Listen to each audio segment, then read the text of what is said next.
Guys, if anyone loves you more than they love God, that's a red flag.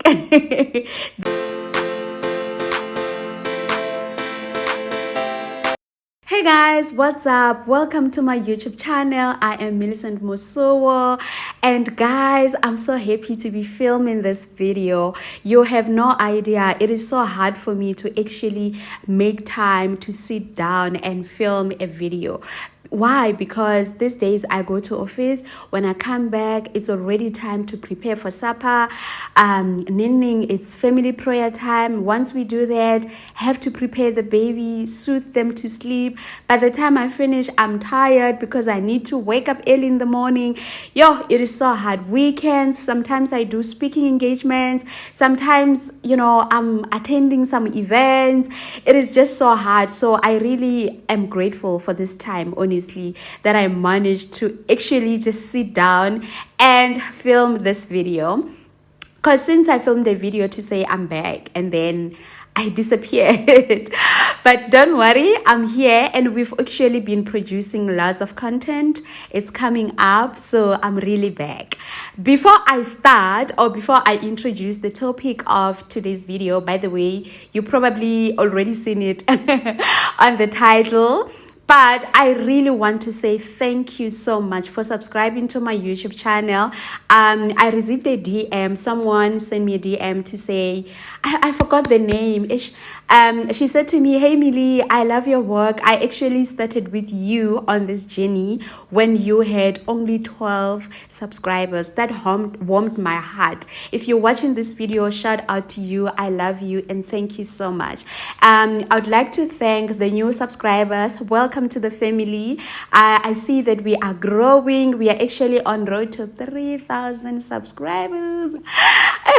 Thank you so much, guys. And also, I'd like to thank all the moms that have been impacted by my pregnancy journey that I shared here, as well as the pregnancy prayer. Every day I wake up and I read your comments, I read your testimonies, and it warms my heart. I just have enough reason to praise God and thank God, I have moms who go through, deepest challenges in their pregnancies and they come out as victors, Thank you so much for sharing that part of your life with me. Introducing today's video, I want to talk about how I prepared for marriage. I thought this story is worth sharing because I was so shocked when I actually discovered that this is how I prepared for my marriage. So if you know my restoration story, you know that I'm one of those people who went to varsity with no means of income. Things were hard. So there was a time during my time at varsity where I could not go home during the school holidays. So you know how it goes. If you know that you're not going to go home, you want to kind of prepare the content, like get people to send you movies or music videos or whatever that is going to keep you busy. So for me, as part of that, I also came across the teachings of Myles Munroe. And I think I watched one sermon where he was talking about a vision, passion, purpose. And then I was like, man, this man speaks to me. Like there's just something, in me that gets so excited when I watch his teachings. So then I decided to search him on YouTube, and that's where I got to gather some knowledge around how to be a good wife. I started reading about all those things. Actually, I remember my best friend got engaged, I think around 2012, if not 2013. I prepared a booklet and I sent her that booklet about how to be a good wife, and I sent it to her. So now currently we are busy like getting rid of unwanted things, and I come across notebooks and the things I used to write about, being a wife, what to look for in a guy. I'm like, wait a minute. I actually have been preparing for my marriage unaware. So guys, I just want to share this. Maybe you are single, you're still a student or a young professional, and you just have so much time in your hands and you desire to get married because God will definitely fulfill your desire, I urge you to start preparing for that now, because guys, marriage requires knowledge. You need to know how to handle conflicts. You need to know how to do certain things, and then the thing about the knowledge is that it builds your character. If you can ask anyone who's married right now, they will tell you that, man, looks and all those things, they're fine. But when you get to marriage, it is your character that is going to keep you in that marriage. So yeah, that's where I gathered all the knowledge. So just to share with you guys things that I've learned, my biggest takeaway was allow God to make you whole. Actually, there is a video where Miles Monroe break it further to say you need to be whole, and he give examples with, like, a situation where you just obsessed about someone or your partner or your boyfriend or girlfriend, and you say things like, if you leave me, no one else will have you, or if you leave me, there's a huge part of me that left with you. Those are signs that you are actually not whole. And when God has made you whole, it means you lack nothing. Like, you are content, you are full, you can actually enjoy your own company. You finding a partner or a spouse is just a cherry on top. You're already doing well, you are fully healed. And then one thing I learned about being whole is that you become selfless, right? Because marriage will require you to be selfless. You must be able to share. You get to seasons in marriage where, let's say, maybe your spouse doesn't have any money or they lose their job. You should be able to share. You get to marriage where you have more than they have. You must be able to share. Like, don't obsess over things. And then number 2, the thing about being whole or being made whole by God is that you develop a heart of saving. I shared about this, like my view on marriage, on my social media, where I was talking about breaking it down. What does saving each other looks like? When you are whole, it means you are lacking nothing. You are not looking to receive anything. So you go into marriage with a cup that is so full. So if your cup is full, it means you can pour into your marriage. You can serve into your marriage. You wake up every day and you ask yourself, man, how can I serve this man? How can I serve this woman? How can I love my wife? Because you lack nothing. God has made you whole. And then number 3, you are not attached to things. That thing of people trying to protect their possessions. Like, you say, no, it's my car. I need to make sure that if anything happened, he doesn't get it. When God has made you whole, you generally stop obsessing over things. Besides, his word says we are not even supposed to be pursuing those things. When God has made you whole, you understand that having things is actually normal. It's not something that you need to protect and obsess over. It's like having bread in the morning for tea. It's normal for you. You don't wake up and start obsessing over the bread, looking at it somehow. No. It's normal for you. That's how it should be. And that's how it's going to feel for you when God has made you whole. And then what number is this? Let me see. 1, 2, 3. Number 5, you do not obsess over your lover. When God has made you whole, guys, you will love him more than you love your spouse.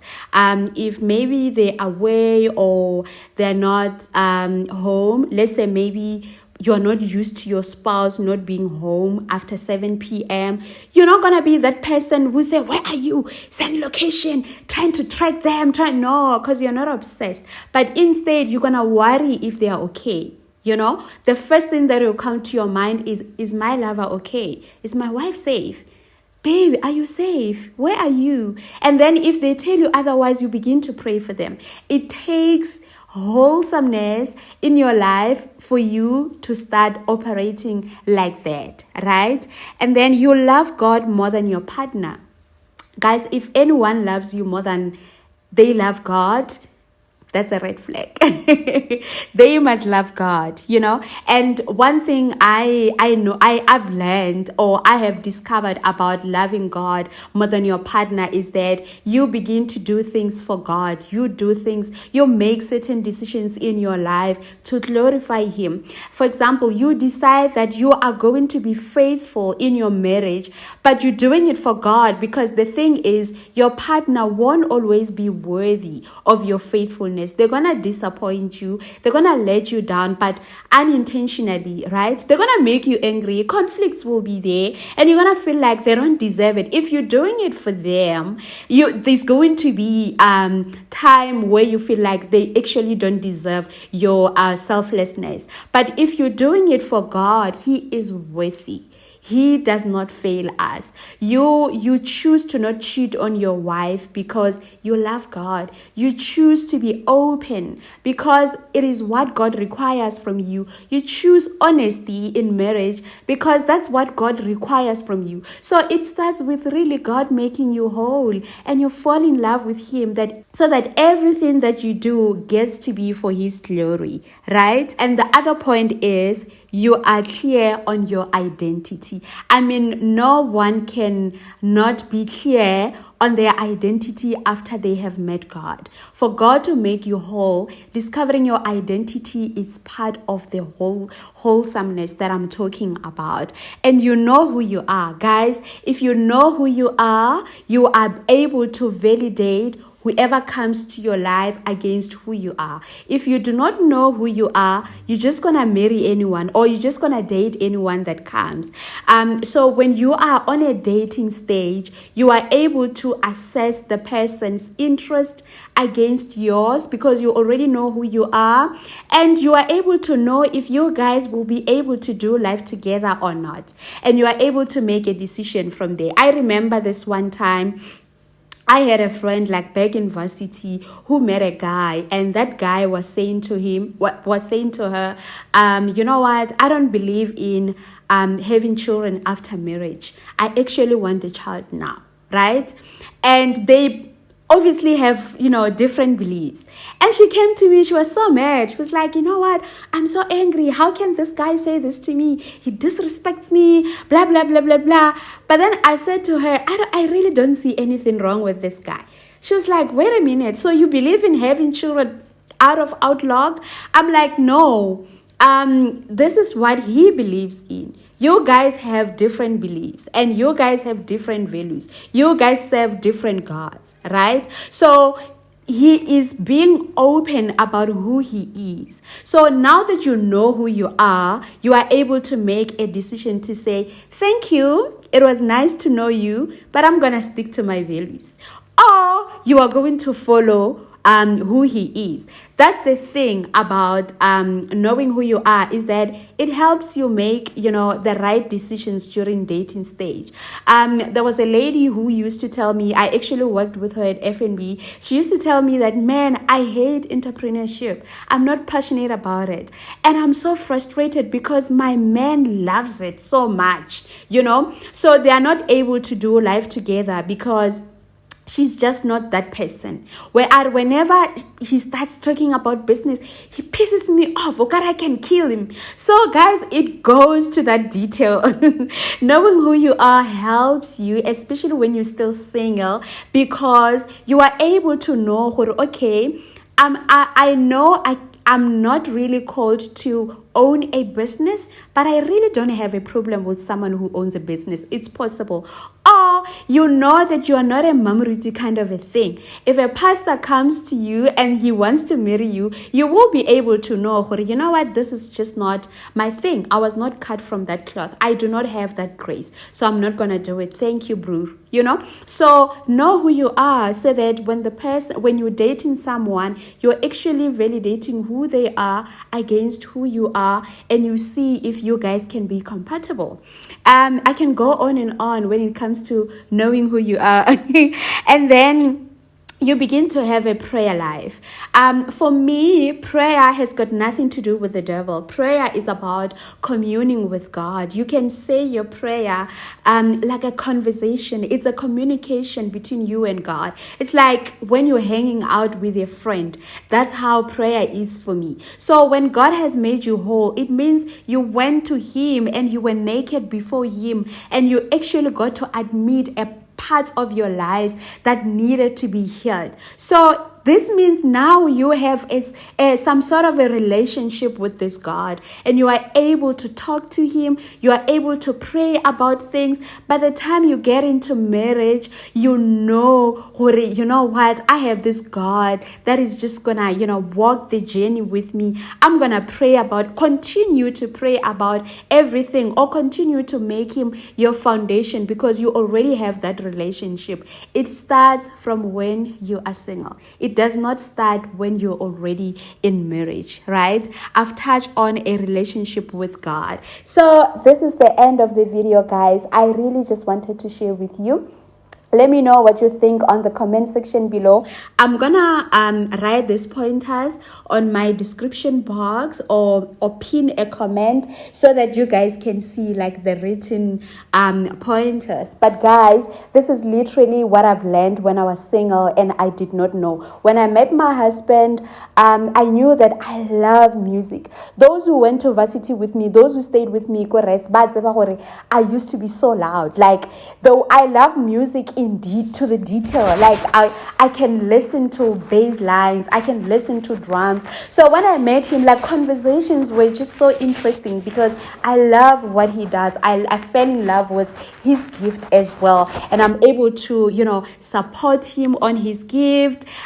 Things are easy, man. When he tells me about his gigs, it makes sense. When he tells me that now he wants to actually turn it into business, I was on board. And then on the other hand, I also love entrepreneurship. I actually believe that I was called to be an entrepreneur, honestly. So when he introduced the vision for the family, I got so excited because I knew this is what I want to do. Not to say you will get him to meet all the everything like 100%, but guys, have the majority of things working for you, because forever is too long for you to just settle for anything. So if you're single or you're already married, it's not too late. You can still change things around. You can still learn. You can still have the conversations as to how do we help each other, how do we improve the way that we do life